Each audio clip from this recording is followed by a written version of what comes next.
Rick Walton has wrote 90 books and counting. His most recent were Frankenstein, a monstrous parody, Babies First, I Need My Own Country, Bunny Christmas, and Mr. Murphy's Pumpkin. He was born in 1957 in Provo, Utah. Mr. President Goes to School by Rick Walton. Mr. President was having a crummy day. The National Gopher Society was demanding that gophers be allowed in the Rose Garden. Gophers? Cried the White House gardener. Why, they'll turn my lawn into Swiss cheese. Then there was the problem of the ping pong table. Mr. President loved to play ping pong, but Mr. Vice President had told a visiting troop of Boy Scouts they could chop it up for their marshmallow roast. Finally, there was that call from Madam Secretary of State. Mr. President, said Madam Secretary, Bularovia is threatening to go to war with Snortberg, and vice versa. It's the sticks and stones issue again, sir. What should we do? Not another war. I don't know, Mr. President sighed. He hung up the phone and sat thinking of a happier time and a happier place. Then he smiled. He pulled a long coat from his closet, tucked his head under a large floppy hat, and put on a fake nose and glasses from an old spy kit. He slipped out of the big White House and walked exactly 7.5 blocks to a place where the world was a lot simpler. Well, who do we have here? Asked the white-haired lady. A new student? Mr. President nodded. My name is Miss Appletree, said the lady. What's yours? Luis, said Mr. President. Such a nice name. I had a student named Luis once. He's an important man now. Miss Appletree led him to a table. I hope you like finger painting. I do, said Mr. President. He slid his fingers through the globs of green paint. That's very pretty, Luis, said Mr. Appletree. What is it? A ping-pong table, said Mr. President. He was feeling better already. After finger painting, it was time for recess.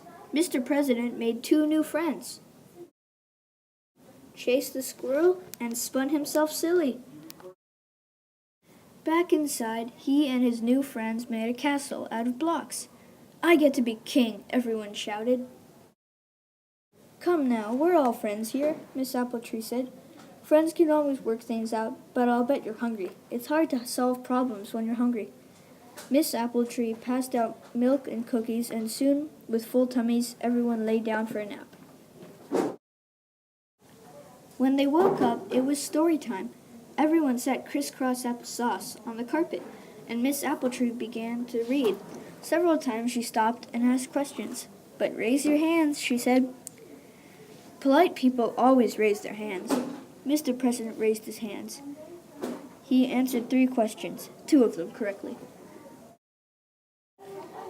Our day is almost over, said Miss Appletree. What very important thing do we still need to do?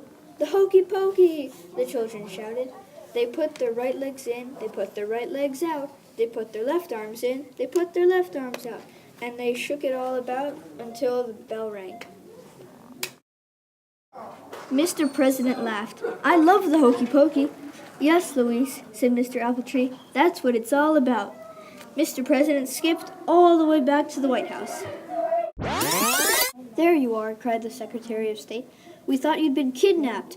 The Prime Ministers of Bularovia and Snortberg insist on seeing you right now. Mr. President's shoulders sagged.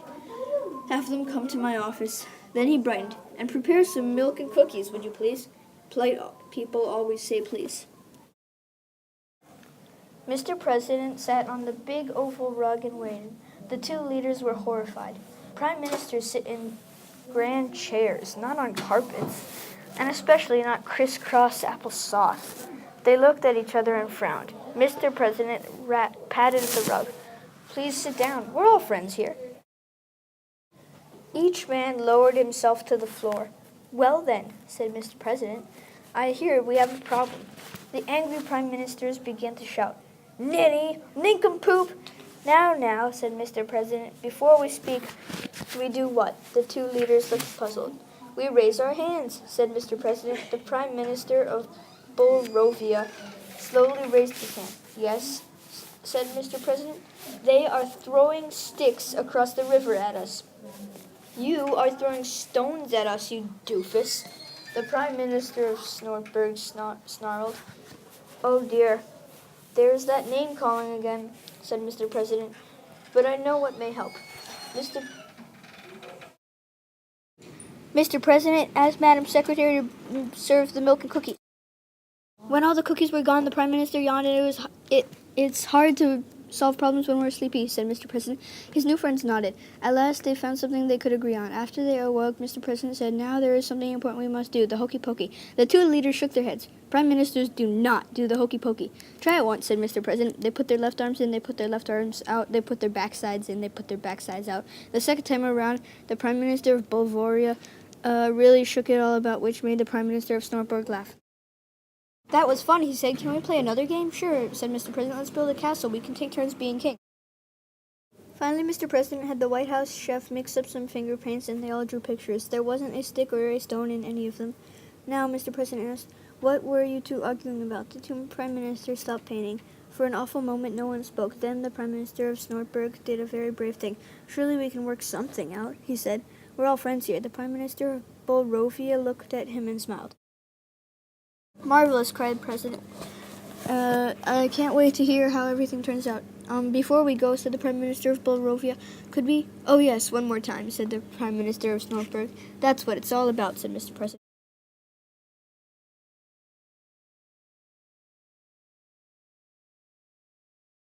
The next morning, Mr. President looked out his office window and sighed.